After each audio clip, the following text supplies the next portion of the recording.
Welcome to Basic Brewing Radio for Thursday, June 24th, 2010. I'm James Spencer. Here at Basic Brewing Radio, we're all about home brewing. Well, this week it's our Club Spotlight, recorded live at the National Homebrewers Conference in Minneapolis, Minnesota. We spend a few minutes to get to know the Prairie Homebrewing Companions from Fargo, North Dakota. If you're new to homebrewing and would like to get into the hobby for the first time, check out our website, basicbrewing.com, where you can find archives of our audio and video podcasts and our DVDs to walk you through basic and more advanced brewing techniques. You can follow me on Twitter. I'm Basic Brewing, all one word. You can find me on Facebook at facebook.com/basicbrewing.james, and you can find our show page at facebook.com/basicbrewing. Thanks again to everybody clicking on the Amazon.com associate link on our basicbrewing.com site. Whenever you think of Amazon, think of us and click on our associate link first. It won't cost you any extra, and you'll be helping us to bring you the show, and we greatly appreciate your support. You can also find associate links for Brew Your Own magazine and the American Homebrewers Association on our site, too. And you can find our Basic Brewing iPhone app on the iTunes Store as well. I'm going to break my usual rule on time limits with this show and with others recorded at the NHC. You're going to have to lengthen your jogging session or your commute because some of these go over an hour, unfortunately. Well, fortunately, because it's good stuff. So you just have more goodness, more Basic Brewing radio goodness to listen to. Steve Wilkes and I had a great time in Minneapolis, St. Paul. And you can see evidence of that on our show's Facebook page with all the photos that we took, and also in the episode of Basic Brewing video that I've posted this week. Lots of great stuff to come from the National Homebrewers Conference, and I especially want to thank Steve for all the hard work. We were gone from home longer than usual because we drove up there and back, and I appreciate Steve and Steve's family for bearing with us during that time. But we had fun, and we got a lot of great information to share with you, too. So, well, let's get to it. I complained about the show being too long, and now I'll make it longer. So let's get right on to it, shall we? We take you now to the Sheraton Bloomington Hotel. Well, welcome to Basic Brewing Radio. I'm James Spencer. I'm Steve Wilkes. And this week, we are recording in front of real live people at the National Homebrewers Conference in Minneapolis, Minnesota. In this episode, we'll get to know one of the homebrewing clubs from this region of the country, the Prairie Homebrewing Companions of Fargo, North Dakota. Oh, yeah. Now, Steve and I are extremely excited to be here this week. And we were also excited because we drove up from Northwest Arkansas. And I was so happy not to have to go through airport security that I went out and I bought the biggest jug of shampoo that I could find to put in my carry-on luggage. So I just put some explosives in my underwear. The security policy is going to change on Subaru on the way home. Okay. Well, first off, it wasn't very comfortable anyway. First off, I want to thank everybody for coming. The rest of you are probably at the wedding upstairs. I also want to thank the American Homebrewers Association for inviting us to participate. And I want to thank Tony Huseby. Where's Tony? Tony's right here up front. President of the PHC and all the club members that we'll talk to today for helping us bring this together. And this is, as I said earlier, really an experiment because we've never done this before. Usually when we do this podcast, we're in a little padded closet, essentially. Yeah, I spent a lot of time in padded closets. We got the weekend pass for Steve, though, to come out. Yeah, well. And but you're still surrounded by crazy people. So, that's true. So we're not used to being watched. So I hope this works out. In case it doesn't work out, we are passing out beers. So, so we actually are we pouring a beer right now as we speak? A mead. Okay. Ooh. All right. This is Susan's mead. And we want to start by introducing Susan Rude. And if you can use your microphone there, Susan. Susan has been on the governing committee for a decade? 10 years, yeah. Is that right? Yes. And I'm now off. Oh, okay. Okay. Well, you deserve a rest, I think, after 10 years. You are also a Grand Master BJCP judge. Yes. And pretty impressive. And I understand that you're quite the avid brewer and mead maker. I enjoy making a few. Enjoy drinking a few. And we're going to talk to you about the mead that we're tasting here in a couple of minutes.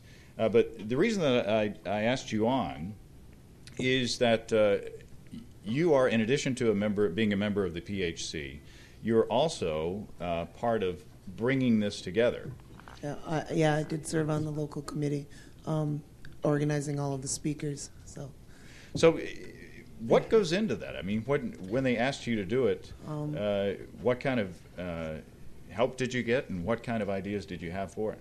Well, we basically got together with all the three organizers of the committee organizers, and then we just threw out ideas of what type of speakers did we want, what did we want to do with the speakers, and then I sent out an email to TikTok and said, okay, please, anybody that wants to talk, come talk. Send me your information. And actually, it was just way easier to get speakers than I thought it would be. People were just excited. I'm honored to come speak, and so it made my life a little easier. It's been a great experience. And you're the one that they put you in contact with me, and you've been very helpful in facilitating this whole thing. So I appreciate your help. But how many clubs are involved in putting this on? The main club is the St. Paul Homebrewers, and then I believe there's 3 other clubs: the Minneapolis Homebrewers Association, the Northern Ale Stars from Duluth, and the Prairie Homebrewing Companions from Fargo. That was all in getting the commemorative meads and beers. We all made 200 to 250 beers and 200 to 250 meads, each club did. So that was kind of fun. That was interesting. Yeah, this is our 5th homebrewing conference, and I think this is the most meads and beers that we've seen, and ciders. Absolutely, by far. Yeah, I heard the one club had something like 600 kegs that they brought up here. Well, so bringing to the. But can you imagine hauling 600 kegs of beer? No. Go Iowa. Go Iowa. Well, how long has this been in the works? Do you know? I mean, this doesn't just happen overnight. From the governing committee, it was well over a year ago that St. Paul started putting in a bid for this conference. Probably almost 2 years ago, and it was right before last year's conference. We knew that it was going to happen here, so it is a little time consuming. If you're interested in doing a conference, you need to go onto the AHA website or contact Gary Glass from the AHA, and they have a booklet that tells you kind of things you need to go through to what a conference is needed in your area. Mostly, you need a lot of people that are really interested in working very hard to put it together. But it is very exciting to have it in your area and to be part of it. The work has really been worth it. This is the last session of the conference, and it's been a wonderful conference. Lots of things go on. I mean, not only a lot of things go on behind the scenes that we don't see. I mean, if you are not involved in the judging, you may not know that the judging, the final judging for the National Homebrewers Conference happens here as well. The competition. But then, I mean, give us an idea of what goes on behind the scenes to make all this work. What are all these people doing? Well, any of the people that are around the conference in their yellow shirts are helpers, and anything that anybody needs, they're running to get. They're schlepping the beers back and forth from the coolers. Huge task, organizing everything there.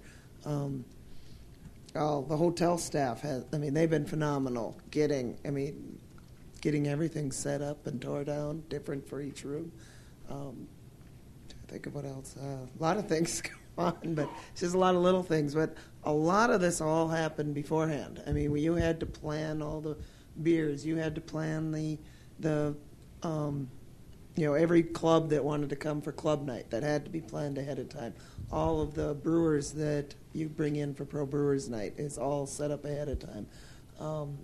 Once the conference happens, it's the local volunteers that move the beer around and all that have the most work. So if you're thinking about having or trying to have a national homebrewers conference in your area, what attracts the AHA to the area? I mean, what is it about Minneapolis, St. Paul? Oh, there's a fairly good beer scene here. There's a really good core group of people and clubs that work together well, and that's a large amount of it. Yeah, you need some kind of a beer scene around. You need, and you also need to have a conference hotel that's large enough now. Mm-hmm. I mean, that's becoming a key thing. We need to be able to hold 1,300, 1,400, 1,500 people. Yeah, and this is a record year, isn't it? Yeah, I think there's over 1,300 people at this conference. It's a lot of folks. This is definitely the loudest pro night and club night that not only inside, but Steve and I have one of those cabana things, and somebody let out a war whoop last night about 2:45 in the morning that curled the paint in my room. I don't know what was going on there. Well, so you have to have the facilities, you have to have the people to run it, and you have to have an area to keep the homebrewers entertained outside the conference. A lot of people will come to the conference, but they'll come several days early and tour the area and do some family stuff, and so. Now, Steve was talking about this would be a great concept to take kind of regionally or locally even with. Well, yeah, I was just curious, and thinking about all of the things that you have to do. Wouldn't it be cool to have a little conference, a little 1-day or 2-day conference in Fayetteville, Arkansas, or Santa Fe, New Mexico, or something like that? We were joking about Fayetteville. We thought there's no, we've got the hotel rooms, but we don't have the beer scene. So it's like, well, you could tour like our house, my basement. That's right. We have one brew pub and a liquor store, and that's about it. So. That actually sounds like a neat concept, but I'm fairly certain that if you mention that to the AHA staff, they'd run screaming. One of these years, probably pretty good for them. But something like that would still have to start being planned several years ahead. Of course. Yeah. Well, anybody have any questions about how this thing is organized or how this thing is put together? I mean, a lot of work goes on behind the scenes of this, and next year there are unconfirmed rumors of where it's going to be. So I will neither confirm nor deny. But that's always fun as well, finding out where it's going to be next year. And I can tell from experience, if you're planning to come to one of these things, reserve your hotel rooms early. Because if you procrastinate, there's a risk that you can have some issues with getting reservations. So let's talk about this mead. Yeah. What are we drinking? Yeah. We are drinking a Pyment made with orange blossom honey and concentrated Oregon puree. Not a Pyment, I'm sorry, a blackberry mead. It's concentrated blackberry Oregon puree. Oh, it's really good. It's a sweet mead. Probably original gravity was about 1.135. Final gravity was around 25. How old was this? This was brewed in March, I think. Tony said, "Can you bring a mead?" And I said, "Maybe." So I threw it together in March. It's really tasty. The blackberry comes through so beautifully on it. It's how long do most meads go before you're ready to serve them? Does it depend on the style? I used the Ken Schramm, Kurt Stock, Chris England, now Staggered Nutrient. And they're ready in 8 to 12 weeks. Wow. The fruit ones. Sure. I think traditional takes a little longer still. Mm-hmm. Probably 6 months on a traditional. Still, it's way better. I mean, when we started talking about meads, years ago, it's like, it'll be 8 years before we can drink this. Of course, we were making rocket fuel in the beginning. yeah. So I'm burning one batch in my car right now. Yeah. So talk about that staggered nutrient. How do you implement that? It's set me on there. Let's see. It's the Fermaid. I use Fermaid K and diammonium phosphate. I can't remember the exact amounts, but whatever you need for the whole batch, you split that in about four different groups. I add the first right when you mix the whole thing up. Let it go 1 to 2 days. Add another bunch. Another couple days. Add next, and a couple more days. Add the next. And then you also want to stir and let all the CO2 out of your mead as you go. So, because the carbon dioxide will actually inhibit fermentation. Huh. So. Yeah. Does that help rouse the yeast up maybe as well? Yeah, at the same it time? rouses the yeast up, but also just getting all that CO2 out of there lets the yeast work. How vigorous does this stirring have to be? Can you just like a paddle, or do you? I'd go in and start slow because it will come. The second you start, and you'll go in about 3 or 4, and all of a sudden, it might just be a volcano. Wow. That's I made a Mentos mead once with some Pepsi. It wasn't good. So, Well, it's very delicious. thank you. Any questions on the mead? You guys are a quiet group. Is it because it's 4 o'clock in the afternoon and you're... They're all just waiting for the banquet. They've been working hard up there at the hospitality suite all day. Yeah. Well, thank you, Susan, very much. Thank you.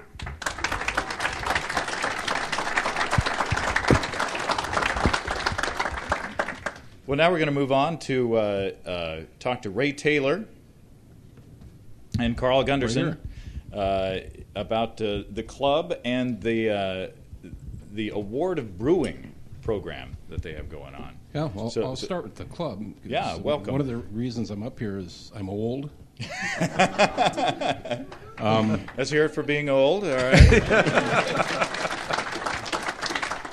I'm one of the 4 founding spargers of the club. Our club is going to be celebrating its 20th birthday this September. And I was one of the first 4 founding members, and I'm now the only member left in the club of those first 4 founding members. One of the guys now lives in Washington, D.C. Another guy bailed out of Fargo and went to Idaho. And we have another guy that lives in the area but is not involved with the club anymore. So I'm here because I'm the only one who knows. I'm the club historian today, anyway. One interesting tidbit about the club is it was actually founded about 4 miles from here at the old Sherlock's Home Brew Pub. The 4 of us got together and drove down for some pints. And I don't know if it was during the trip or while we were here, we got this wacky idea of forming a club. So we had elections in the pub. I was elected the first president. And we turned around and headed back to Fargo, and we had a club formed. And that's the way it started. Oddly enough, that's how our country started. It's also founded in a tavern. It probably did. It started in a pub. So why start a club? We developed an interest in good tasting beer. I mean, I could go back even further. I could go back to 1975 when I lived in New York, and I discovered beer of taste in Ballantine Ale. And it was a great beer, and it was a great beer because it tasted different than any other beer that was out there. And the reason it tasted different, it was sold in green bottles, and it was extremely skunky. And we loved that flavor because it was so different from other beers. And then I moved to North Dakota from New York and went a while with there wasn't much beer there. Beer culture was pretty slim. So at one point, my wife and I took a trip out west, and we discovered lots of good microbrews out in Washington, Oregon area, and I got a taste for it. My wife gave me a home brewing kit about a year later. I started brewing beer, giving beer to my friends, and I got sick of giving beer away, so I tried to talk them into becoming brewers. And that's how basically the core started. Our first four members I worked with. So it was basically just a bunch of buddies getting together. And then we started looking for other people that had the same interests, and we found that there were some people in Fargo that had the same interests. And we expanded from there. So we're basically in search of flavorful beer that we couldn't get locally. That was the reason to start the club. And what's the club up to now? I think we're constantly in the 60 to 70 member range, I guess. I think we're closer to 75. Yeah. I think we're up to 70 to 80 now. Yeah. We've been taking a lot of members. Yeah. It's growing even as we speak. Yeah. And and to clarify, We'll be up there. And to clarify, too, we're from Fargo, North Dakota, and Moorhead, Minnesota. We're twin cities. So we have members in Fargo and in Moorhead. So you've got quadruplets almost. Oh, yeah. Two twins. So one thing that I want to talk to you guys about is your Award of Brewing program. Yeah, I thought that was extremely interesting. Okay, I'll get it started, but Carl Gunderson is now the administrator of the program. It was a concept actually brought up by one of our former presidents, Tim Schultz, as a way of getting more beer to the meetings and for people to experiment in brewing different beer styles. And the original concept was, because I was old then, I'm still old, I knew a lot about beer styles, and I was basically the pioneer. So the idea was members would bring their beers to me at a meeting, and I would sit down and evaluate whether they made the beer to style and whether it had any problems. Well, I soon discovered that I couldn't possibly taste all these beers at every meeting. It would be too difficult. So now we've broken it up into brewing teams of judges to help get through these beers, because it slows down the process of running a meeting if you have to deal with all beers. In other words, the program became way too successful for us to keep up with. And now Carl administrates the whole program, so he might be able to give you a good rundown on how it all works. So Carl, Yep. grab a mic. On? Oh, he's got one over there. Is this mine? I think it's on. we're also passing around a beer as well. So raise your hand if you don't get a beer. So Carl, tell us about this program. How's it structured, and how does it work? Well, it's structured such that there are 5 levels to the program: recognized, accomplished, master, second degree, and grandmaster. You brew a certain number of beers of a variety of styles to attain each level. So for recognized, you have to brew 6 beers from 6 different categories, at least 1 lager and 1 ale. So we don't want anybody stuck in lagers or ales. We want brew a variety. Accomplished, same kind of thing: 6 more beers, 1 ale, 1 lager, 12 beers. Everything, it's cumulative. Master, you have to brew something from every category. Wow. So with the current category is 28 beers total. Now, does that include the beers that they've already brewed? That's right. So since you already have brewed 12, you only need to brew 16 more. Only 16. Only 16 more. Master second degree, 26 more beers. And then for Grandmaster, every subcategory, all 89 or something like that. Wow. And so these beers, you don't just have to brew the beers. Right. You bring them in for evaluation. We have probably at least 2, if not 3 people judge each beer. They must be brewed to the style that they were submitted to without any major defects. We give them a score. If they score 25 or better, they pass. If it's below, they don't pass. And then they get logged and credited, and as they fulfill each level, they get a certificate. And So when you're talking about scores, are these BJCP Yep. scores? We use the BJCP guidelines and the scoring system, the 50-point system. Yep. So how many people participate in the program? Well, I can tell you exactly how many people. I've written a little software here, and I have 62 brewers in my brewer database, and I have 1,074 beers in my entry database. Wow. So So you must do something like this for a living. I do. Right.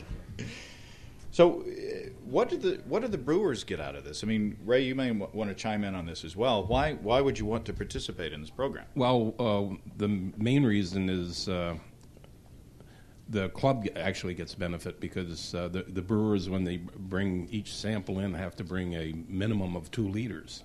So if as a brewer was bringing in 4 beers for evaluation, I would have to bring at least 4 2-liter bottles, so we can pass them around at the club after they've been evaluated in the program. The brewers themselves, when they reach each of these levels, will receive an award. The first 2 levels, they receive nice certificates documenting their achievements, and when they've reached the level of master, the club gives them a engraved mug commemorating their achievements with their name and the date that they reached the master level. The 2 higher levels, where you basically are doing all the subcategories, you receive a certificate and that's it. So the whole idea of the program was directed toward becoming a master. You get the mug at that point. The other 2 additional higher levels are actually added on. The program initially was just to get to this master level. But club members wanted to keep making beer. Once we got them started making beer, they wanted to continue to make beer. So we created these additional 2 levels, and they basically just receive a certificate. But in addition to that, the club also gets a benefit because in addition to receiving the certificate, in order to receive that certificate, they have to brew the certain number of beers, but they also have to do a club service component where they have to do something different for the club that they wouldn't normally do. Huh. And so in order to achieve that level and receive the certificate, they have to do both. They brew the beers and do a service component. Wow. So I would imagine that you get brewers brewing out of their comfort zone. I mean, yep. If somebody likes to just brew pale ales and porters, if they've got to brew all of the styles or all of the categories, they're going to learn something new. Yes, they are. And that's another major reason for the program's existence. And I think one of the reasons for its success is that it really does encourage people to stretch themselves a little bit and gets a variety of different beers to the meeting for other people to try. And it's self-perpetuating in that way because you get feedback, you learn how to brew better, you bring better beers to the meeting, you get kudos from your peers, and it's just really, really a very positive program. So there's also a People's Choice beer, isn't there? Or tell us about that. Brewers can bring in beers for the award of brewing. They can also bring in beers that they just want to share and not enter in the award of brewing. And they're just put on the table during a meeting, and anybody in the any members or guests just sample the beers all evening, and then at the end of the night they basically just select the beer they like the best.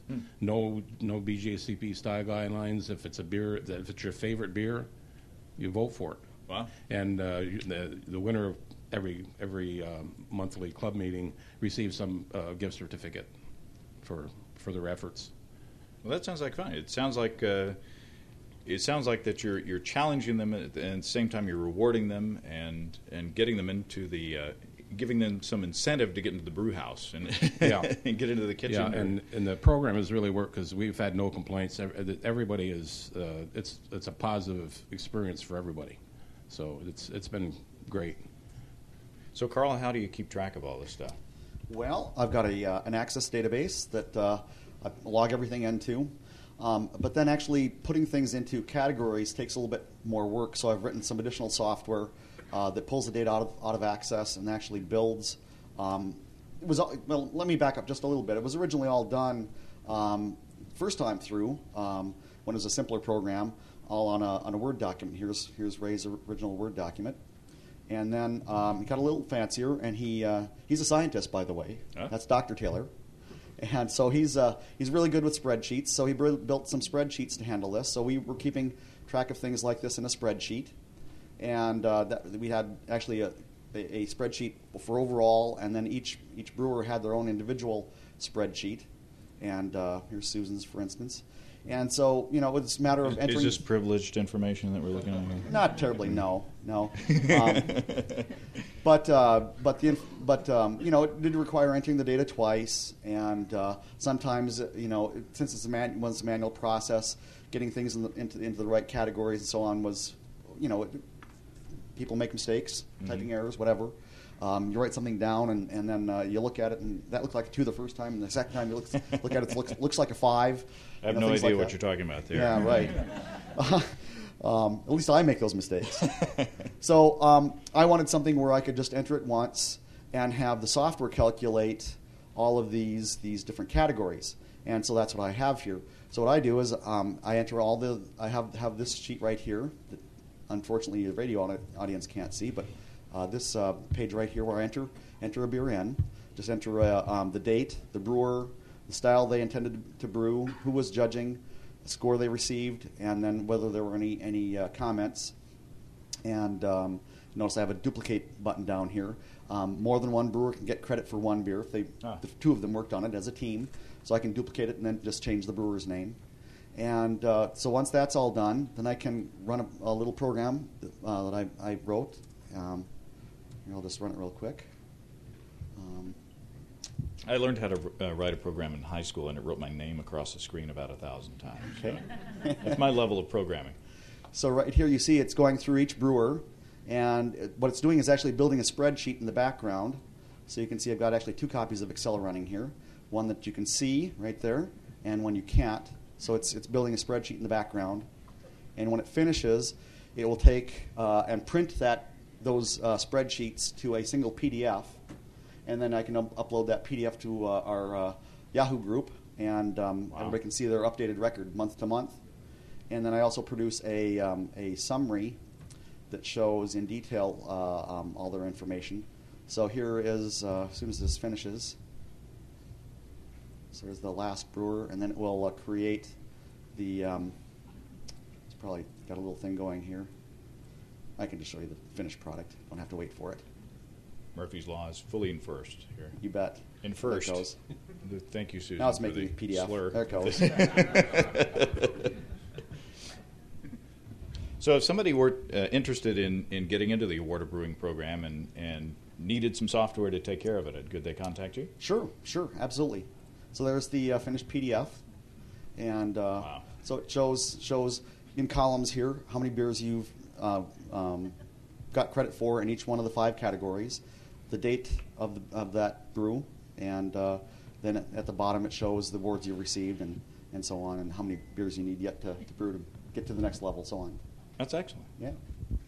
So any questions on the Award of Brewing program, you guys? How can I sign up? How can you Move to Fargo. Yeah, move to Fargo. You have to No, start no, shipping no. 2-liter bottles to us. Yeah. Well, you have to come to meetings, so you have to be a member. Come to meetings, so you have to ship yourself. Yeah. Oh, there you go. Well, it's an excuse. Well, one other note on this program. It's started in 1999, and the first evening that we were accepting beers, we got 1 entry. And this is going to be easy. 1 beer a month, and it'll be easy to judge. And then I think we've been averaging now up to 25 or 30 Wow. prior to each meeting. Wow. I administrated the program for 10 years, and it was a long time. And Carl took over for me. Now he is running it, and I really appreciate the work he's done to actually improve what we did in the past. And during the time that I was running it, I was contacted by probably a half a dozen different homebrew clubs from around the country, just asking about the program and trying to get some information about it. And I had an article published in Zymergy in 2006, I believe, summarizing the program. So there is some information out there on how we did it and the breakdown of the categories of your levels of achievement. Well, excellent. I think. Who judges the beers? BJCP judges in the club. So it's real life. Yes, and we don't use the complete BJC CP judging sheet. We use it's a quick. We try to get these judged in under 5 minutes per beer. So we will give them a numerical score based on the breakdown of the BJCP sheet, and then we'll give them a written evaluation as to why the beer may or may not pass. So it's more of we have to process these quickly, but they are based on the style guidelines. So how many beers don't pass? I mean, probably under 10%, maybe. Easily under 10%. Yeah, 1 or 2 a meeting typically. Yep. Well, that's great. But I'm curious what the most common flaw is that you run across. I mean, is it an infection flaw, or is it just you just didn't hit the mark? It's a bitter, but it's full of. Those are the two flaws. It's either fermentation defects, I think, are the main one, and very rarely do they not. Or they miss the style. I mean, that's not too often. Not too often. And the advantage you have there is if you tell them they missed the style, and this would have been better entered as a English brown and not a Vienna, they can bring it back next month and enter it as an English brown if they still have any left. There you go. How many masters do you have right now? How many masters do you have? I don't know if I have that exact number here, but I could probably get it with a little bit of time. Come on, Carl. I'd estimate that we have maybe 6 or 7. We also have 2 grandmasters who have completed all subcategories, like 90. Holy smokes! How long does that take? Several years. Neither of those individuals are members of the club anymore. So currently, one passed away, and we actually have an award each year at our holiday party honoring him because he was one of the first grandmasters. What's his name? Dennis Reimer. Dennis Reimer. Yeah. What's exciting? Questions? Questions? Well, thanks, guys.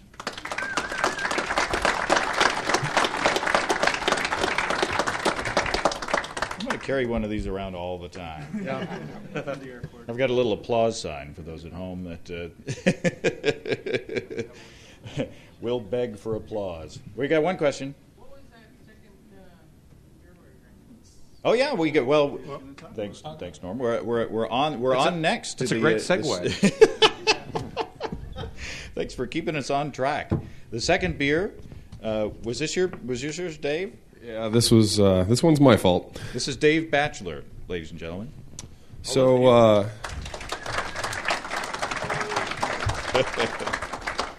volunteers, do we have some more of that left? Crack Please. Some more bottles open? Sensory perceptions being what they are, knowing what it is now may change your perception of the beer, so we'll get some more in rotation. What you've got making its way around for the second time is a Imperial Belgian Pale Ale weighing in at a paltry 9.8% alcohol by volume that went into a secondary re-fermentation on Chardonnay marinated medium toast Hungarian oak cubes, whole seed coriander, and Seville orange peel. Wow. Yeah, it's kind of mundane. I'm pretty involved with homebrewing and really have pushed myself to get at the oaked and spiced and the kind of beers that are difficult to get from professional breweries or all limited run things and kind of wine barrel aged beers are something that I'm passionate about. And so this was a beer that was devised as kind of a one of the things that where I completely ignore the BJCP guidelines and just come up with something that I think is a pretty unique combination of flavors and has got some some meaningful depth. We've got a Reinheitsgebot as a 4-letter word shirt for you. I'm fairly certain there's a new style. It's called Dave. So say again what it's on. So it's the base is an Imperial Belgian Pale Ale, which is really just a pretty base Pils malt base with a little Cara Munich, Cara Vienna, and Vienna. And then there's 3 different sugars in there, dextrose, light candy sugar, and cane sugar. It's fermented on Belgian Ardennes and then goes into... so I take the Hungarian toast oak, and I put that with wine in the fridge for a couple of months. leave it. And then I pull that out when it's it's kind of penetrated into the interior of the cubes, and I'll steam it for about 5 minutes with the orange peel, and then some of the broth, about half the broth, and the oak and the orange goes into secondary. So how do you steam it? Just overheat in kind of a small stainless boil pot. It's pretty straightforward, just like you'd kind of steam vegetables, but the aromatics that come are much much different and pretty aggressive. It's nice that the oak doesn't come through too strong. I get kind of tired of things that are just like, oh my God, that's oak. That's really oaky. But this is so nice. Thank you. Thank you, Steve. Yeah, it's. I don't want to make a table leg out of this. This is it's nice and balanced. So how did you work your way up to this? What was the evolution of this beer? This was the 4th recipe I ever made up. So the there wasn't much of an evolution to it. I had a Belgian pale ale, and I thought, boy, that's good. I wish you had about another 4% alcohol by volume, And then if I threw that on some wood and some wine and some coriander, that's more and some intelligent design than evolution, I think. We have a question way over there. Is your dense yeast the La Chouffe yeast? Actually, I believe it's the Deconic yeast. Thank you. Yep. Any more questions? This is delicious. How old is this? This beer peaks at about a year. This sample is 2 months old. Wow. When you say it peaks, what does it do? The wood, you kind of get the eugenol out of the wood a little bit more, so you get more soft wood aromatics, like a little bit of coconut there. Right now, the wine is kind of forward in the vanillin, and the softer oak character comes out over time. So how do you age on the wood? I assume you rack to a secondary? Or? Yep, rack to a secondary in glass with the wood in there, and then this stays on the wood for somewhere in the 3 or 4 week range. I'll just grab it with, some with a thief every couple days after it hits 3 weeks, and when I think it's about ready to go, then it goes into the bottles and cork it up. So with such a big beer, how do you handle fermentation management? I mean, how do you make sure that you get a healthy fermentation? What are your tricks? It's down to brass tacks basics on huge pitch rates, right? So I get a stir plate going, and I get a real meaningful 2-liter starter. I'll kind of decant off some of the stuff on top, kick up that cake pretty nicely, and pitch that. I do add a little yeast nutrient to this, ferment it just under 70 degrees, and then you basically get a blow off and look out, because it's a variant of this has clogged a blow off and decorated a ceiling before. How much did that cost in paint? The paint wasn't so bad. My wife, when she came up and said a beer exploded, and I said, I thought maybe a bottle or something, and she said, no, it was that thing in the kitchen. And then I was really concerned. I thought she meant the carboy exploded, and I was just horror-struck that I lost the beer, because the beer was kind of important. When I found out it was the ceiling and she saw my reaction, oh, that's okay. Well, that buried me a little bit farther in the doghouse. So it cost in the relationship factor, not in the pocketbook factor. It's like any good homebrewer relationship. She's remarkably tolerant of the gingerbread smell of my house, and I'm careful not to abuse that. What wood did you use? What wood? What wood? It was medium toast Hungarian oak cubes. I had a variant of this at club night that didn't last very long last night that was French and Pinot Grigio. Across the different woods, I really like Hungarian oak in Belgian styles. I think that you kind of get some harsher, more kind of aggressive wood aromatics out of the French, and it's almost can be kind of tannic in its mouthfeel. And I like to stick with Hungarian because it's a little softer. You get some kind of chocolatey notes out of it. Very nice vanillin, and then if you give it time, if you can leave your hands off the beer long enough, you do get some of that really nice soft wood character too. Now, do you toast those yourself? No, these are Northern Brewer classics. Just bought it right from Northern Brewer. I have tried toasting my own wood, and I found the results were kind of unpredictable, and I don't think that I've mastered that science enough. But maybe again, we'll see. And that's a lot of malt to be throwing at an experimental process. Hence the small batches, by the way. And the one thing that was difficult to get a hold of remaking this beer and ultimately settling into a recipe that was good was learning to use enough sugar. There is an enormous amount of sugar. It's almost 20% of the fermentables. Really? So it's to get the real light body, but without using so much that it tastes real alcoholic. It's the first thing is getting comfortable using sugar to boost your gravity, and the second thing is learning to use enough. That was challenging, but ultimately settled into about that 17 to 20% range for this beer. Very nice. Any other questions? One question. What level have you achieved in the Word of Brewing? I'm 2 levels through, so I'm that would be recognized, right, Carl? Accomplished? Yeah. Accomplished. See, I'm progressing quickly, but Dave is going to have a hard time becoming a master because he keeps making Belgian-style beers, and he's going to have to expand. yeah, we'll see when that mead finally settles out. I've got an Imperial Coffee Brown Ale Braggot, and that'll check another box for me. 23, category 23. I do a lot of Category 23, and then the 16E. Yeah, I'm good at that too. We judged Category 16 in Oklahoma recently. That's right. That's not a. That's an interesting category to judge. Well, thank you very much. I think we've got a question Oh, out here. one more question. I just want to comment that I just want to tell you this is just a phenomenal beer, and I feel very privileged to have it. Thank you. Well, kudos from Norman. Well, let's. I didn't even have to do this. Thanks, Dave. Now up next is Tom Rohn. Rohn? Yes. Yes. Rohn? Rowan. Rohn, Tom, welcome. Thank you. We're going to talk about, I understand, sources tell me that it gets chilly up here. Just a little. Depends on your definition of cold. So, yeah, we were talking. Steve and I were at a restaurant the other night, and we were talking to somebody who's from around here, and they said it only gets to 20 below a couple weeks out of the year. Yeah. So, Couple weeks, yeah. maybe a little bit more.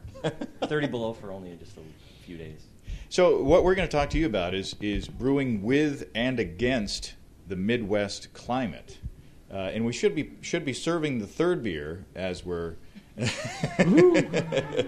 They're just waiting for the signal. But brewing with and against the Midwest climate. I mean, when it gets that cold, what strategies do you have to enlist? And, for myself and I guess a lot of home brewers that as you're getting up and running, you don't have unlimited sources of income or money to throw into the home brewing stuff, and so when it gets cold and you're brewing out in the garage and you're running a hose, that means from the wall on the house to the garage, that means you have to either have that hose wide open or you need to get it inside real quick. And that's especially in I guess the cold is what we always think of, and that becomes a big issue. Fermentation, on the other hand, is another one. Your house, when it's that cold out and you don't want, you've got your heat level set in your main living quarters to a certain temperature, you might mainly ferment in the basement, say. Well, that could be 50 degrees, 60 degrees. That might be a little cold to get the real big phenolics out of a Belgian beer. Mm-hmm. Makes a great Kolsch, though. Do you find yourself brewing styles with the season? And For sure. Not working against the weather, but working with it? Yeah, and that is a big part of that is brewing to it. Like I said, December is a great time to do a Kolsch. January is a horrible time to do anything. Just because of that freezing thing, and I've frozen brewers before. Brewers themselves. Oh yeah. Forget the beer. Yeah, we had some friends of ours who travel around for work, and they happened to be stationed in Fargo for a while, and they were just over the winter, and we hadn't brewed for a while. I really wanted to get our friend's husband into brewing, so I thought we should do a beer, and it turned out to be one of those nice afternoons running into a late evening of brewing that went 20 below and froze the garden hose. But luckily the plate chiller worked really fine without any water going through it at that time. There was rags frozen to the concrete for months. And a carboy. But it really made a fantastic beer. Oh, well, there you go. Yeah, we were talking to a couple of guys last night, and they were saying they were brewing on the patio when it was 10 below one time, and they were making ice beers just by swirling their glasses. Oh, yeah. It was freezing and concentrating as they were standing on the patio. So, so how are summers? How's it get in the summertime around here? And that's one thing that we do have. We get to experience all 4 seasons to the fullest. In the summers, we have 90, 100-degree temperatures, and you're exactly in the opposite. That basement that you were doing a nice Kolshin at 50 degrees is now at 70 degrees, and so your focus, your attention starts to focus more towards those warmer ales. Hefeweizens, of course, are great for summer beers, and you slip in a nice big Belgian in there to really get a little bit of the spicy phenolics out. But yeah, it gets to be a big shift. Your garage is open, the neighbors are watching. The heat gets a little warm. You're wearing shorts, burning your leg hair off. That sounds like home, like in Arkansas. Yeah. So it sounds like you got either the best or the worst of both worlds, depending on how you look at it. Yeah, I like to look at it from the positive side, and helps us pass some of those award of brewing styles. Gets through a number of different ones, and it always keeps everything interesting. Well, there you go. Any questions for Tom? I just want to say, as a Wisconsin brewer, it's quite the challenge in spring. You're fighting off the pollen floating around. Pollen in Wisconsin in the spring. And come August, you're making sure your bugs don't get into your blood. Yeah, I understand the mosquitoes are challenging around here. Yeah, mosquitoes in the summertime really get to be a challenge also. What about the walleye? Do they ever get in? Only into those special ones. Oh, those special beers. What category is that? Yeah. We're going to experimental again. Actually, another good point about springtime is you may have seen us in the last couple of years surrounded by water in our area. Oh, yeah. We have a certain river that tends to overflow its riverbanks in the spring, and another big deal that we have to deal with is our municipal water all comes from the river, and that water will change considerably throughout the year, and especially in the springtime when the water is really high. Wouldn't really, it's tough to brew over a couple of weeks when that river's cresting. So does it change the water chemistry, or? Yeah, the surface water, because it's based on all of your runoff, especially from the fields, and so your water chemistry will change a little bit. Huh. We can get we can get certain amounts of data from the municipal water source, but any given day could be different. They even told, I ended up trying to talk to one person that I knew graduated with from college and who worked out there for a little bit, and he said, yeah, some days we can dump a ton of salt in there, and Wow. other days nothing. Huh. I think we've got a question out here. Yeah, when it's negative 20 out there, how long does it take to bring your boil down to pitching temperature? Oh, you can open that sucker wide open. You have to just a nice Chiron plate exchanger works very efficiently at that. You have to turn your water down a little bit because as you're coming through the hose, that chills it really, really well. Too cold. And like I said, with the hose that one time, that was an interesting experiment. One of the first times we used the plate chiller, and we're like, oh, this is working so efficiently. Turn it down, turn it down, turn it down. And all of a sudden, one of my friends, or actually probably Mike, was sitting out there. Goes, there's no water coming out. So, and we were still wide open with putting flow through that thing, and coming out probably 60, 65, 70 degrees. Well, that sounds like a challenging and fun brewing environment. So thanks, Tom. Appreciate it.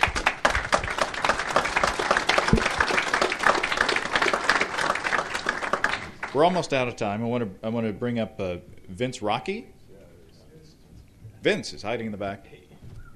We're drinking his beer right now. So the beer itself gets applause. So what are we drinking?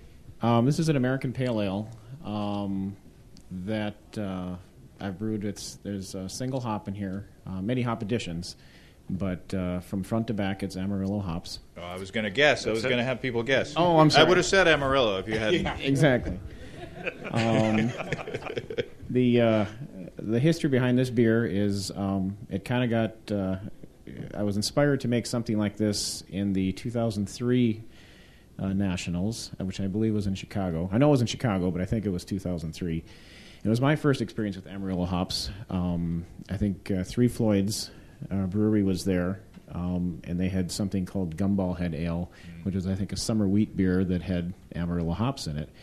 And I was just like, wow, these are absolutely heaven. And I kind of wanted to start making an American Pale Ale. So initially I thought if I could do something where I had something like a Sierra Nevada Pale Ale grist, and I could combine that with Amarillo hops. And that was kind of the working plan to begin with. And so I started making it, sharing it with the club and getting the feedback from the local brewers and entering into several competitions. And using the feedback that I was getting back from those, tweaked it and changed it over about a 2-year time span. And at times, I brew it probably every other batch that I brewed. I brew 8 to 12 times a year. And sometimes I was making conscious changes to it, and other times, initially I had a little bit of melanoidin malt in it, and then one day I was going to brew, and I thought I had melanoidin malt, and of course I didn't. So I thought, well, and this is not exactly an American Pale Ale ingredient necessarily say, but I used Munich malt because I had some of that in a very small amount. And then when that beer came out, I went, hey, we're going to stay with the Munich malt. So there's some serendipity in this as far as how it turned out. But the biggest thing I think the club helped with was most of the changes came in within the hopping and the hopping rates and when the different additions were. And initially, it just wasn't getting enough in the aroma. And that was probably what was kind of keeping it down. And so I tried different techniques to improve the aroma on it. One of them was using a hop back, and that didn't, it worked a little bit better, but it wasn't as great as I thought it should be, and it still wasn't scoring real high and getting dinged for aroma. So it wasn't until I started dry hopping, which is not probably a big shocker to most people here in this room. So, but had to get through that fear. What I think probably most did was just dumping dry leaf hops right into the beer, and oh my God, it's going to infect it, and and it didn't. And then about 2005, this one did pretty well here at the Nationals, and it's kind of done well over the last few years here within the club. So, I sense you're being modest with kind of done well. So where's Steve? What do you think? I think it's great. What I really like about this is the watermelon. I mean, that's that Amarillo thing that happens, but it's just got such a nice hop flavor without it just knocking you down the bitter. I get tired of beers that are so bitter, but this has such a great Amarillo citrus watermelon thing happening. It's terrific. Mm-hmm. So congratulations. Thank you. Yeah, as much of a hop lover, I haven't really gravitated to the super over the top Imperial IPAs. I can appreciate them and judge them, but I like them down more at this level of hoppiness and bitterness. Yeah, myself. and I really like the flavor of hops, but they just get, it blows my palate out, and I can't even taste like a barbecued rib after I've had it. You know? The yin and the yang. The yin and here yang. with the hop thing.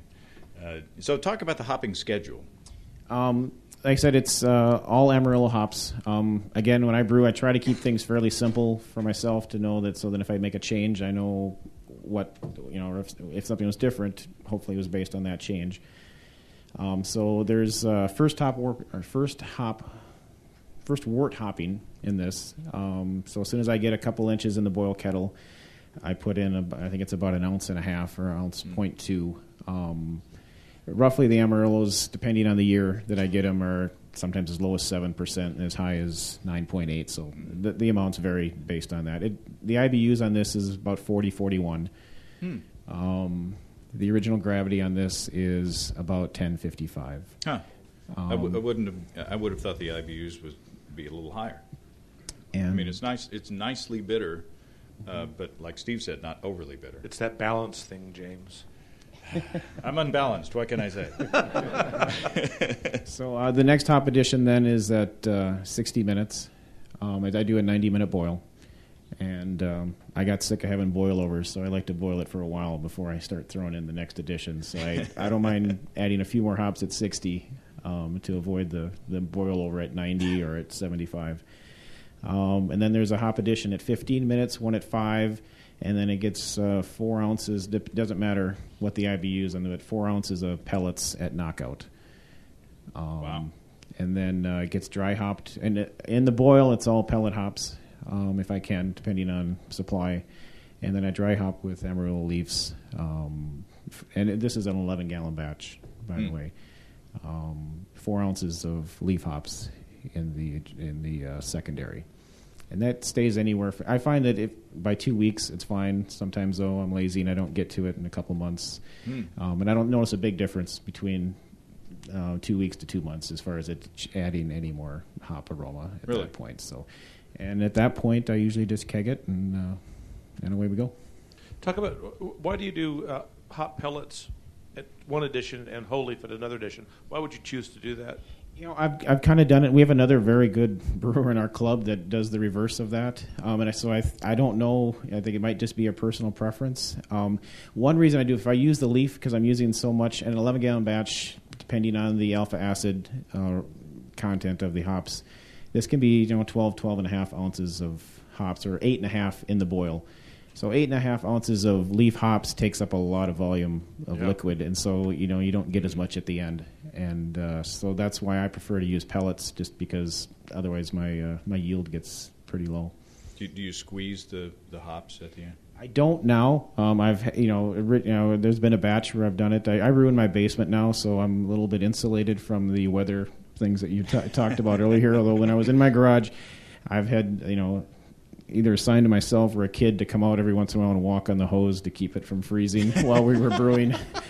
But time to walk the hose. Yeah, there was one summer brew session where I think we this was why I used leaf hops in the boil and choked up the outlet trying to get her through the chiller. My brother-in-law Todd Fogestad, who's in the back corner by the way, was there with me.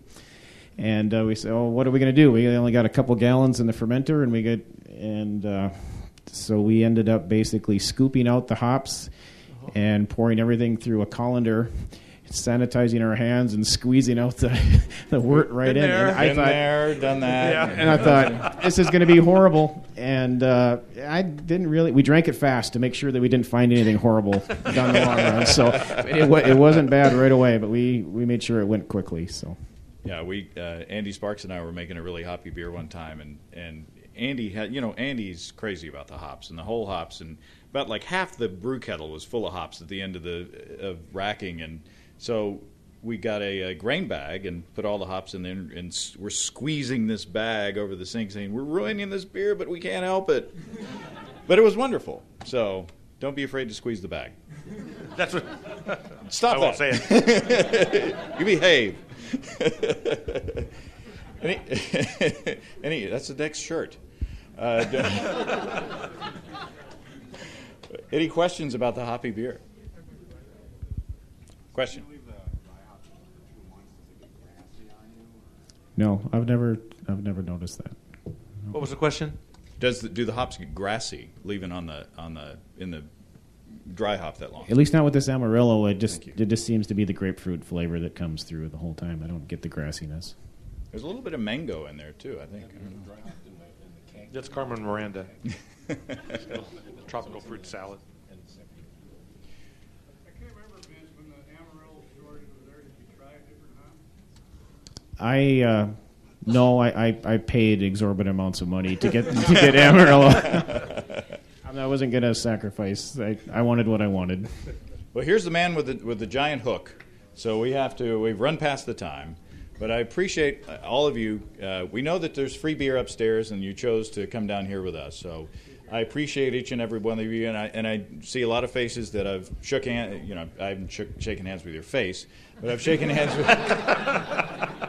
with a hand that's associated with the face, and it's probably about time I get off the microphone. Yeah, well, you're out of material. But anyway, we appreciate you guys so much. Thank you so much.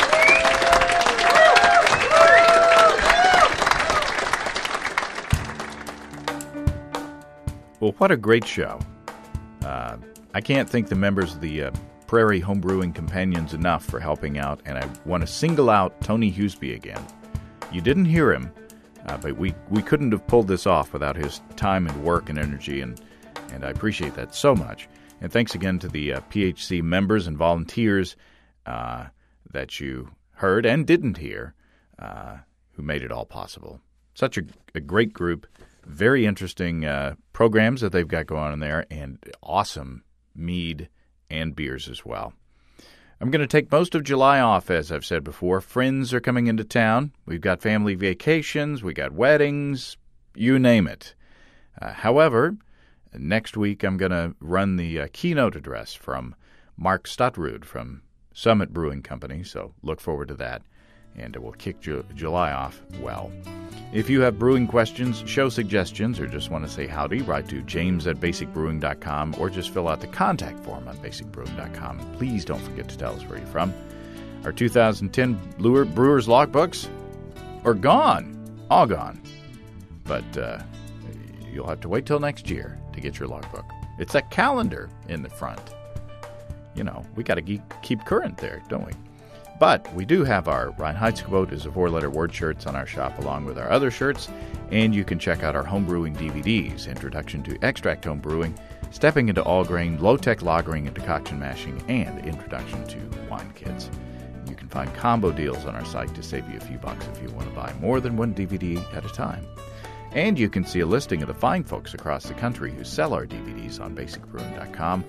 And if there isn't a vendor in your area, you can order them online in our online shop at basicbrewingshop.com.